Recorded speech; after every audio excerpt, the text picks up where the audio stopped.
హిందూ ధర్మ పరిరక్షణ కోసం తాను చేసిన సేవలను గుర్తించి హిందూ దేవాలయాల పరిరక్షణ సమితి రాష్ట్ర ప్రధాన కార్యదర్శిగా తనను నియమించడం పట్ల సంగపాక రాంబాబు సంతోషం వ్యక్తం చేశారు. ఈ పదవి తన బాధ్యతను మరింత పెంచిందని అన్నారు.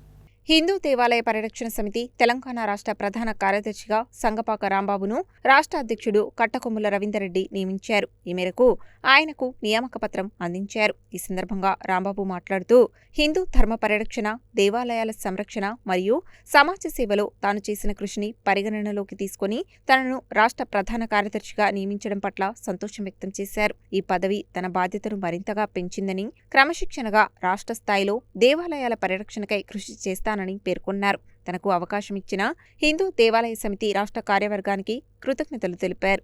ఈ కార్యక్రమంలో జిల్లా అధ్యక్షుడు దొండ నరేందర్, జిల్లా ప్రధాన కార్యదర్శి మేకల గని, పట్టణ అధ్యక్షుడు దీపక్, పొడ్డుపల్లి ఉమేష్, ఫణీందర్, గురువేందర్, ప్రవీణ్ తదితరులు పాల్గొన్నారు. ఈరోజు నల్గొండలో హిందూ దేవాలయ పరిరక్షణ సమితి కమిటీ రాష్ట్ర ప్రధాన కార్యదర్శిగా సంగపాక రాంబాబు గారిని నియమించడం జరుగుతూ ఉంది. వారు దేవాలయ పరిరక్షణ సమితికి ఎన్నో కార్యక్రమాలు చేసి దేవాలయ పరిరక్షణ సమితి మొత్తం రాష్ట్రంలో కూడా ఇంకా ముందుకు తీసుకెళ్లాలని మేము ఆశిస్తూ ఆయనకి ఈ బాధ్యతలు అప్పచెప్పడం జరిగింది. ఈ రోజు నుంచి రాంబాబు గారు హిందూ దేవాలయ పరిరక్షణ సమితి రాష్ట్ర ప్రధాన కార్యదర్శిగా నియమించడం జరిగింది. దీనికి మేము వారిని సాధారణంగా అభినందిస్తున్నాం.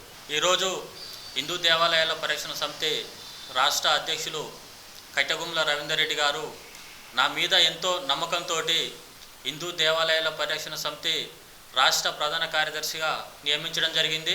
వారు ఏ విధంగానైతే నా మీద పూర్తి నమ్మకంతో ఈ బాధ్యతను ఇవ్వడం జరిగిందో అంతే నమ్మకంతో, చిత్తశుద్ధితోటి హిందూ దేవాలయాల పరిరక్షణ సమితి ఆర్గనైజేషన్ యొక్క అభివృద్ధి కోసం, హిందూ సమాజం యొక్క సంఘటితం కోసం, హిందూ దేవాలయాల యొక్క రక్షణ గురించి అనునిత్యం పనిచేస్తూ హిందూ అభ్యున్నతి కోసం పనిచేస్తానని చెప్పి మనవి చేస్తున్నాను.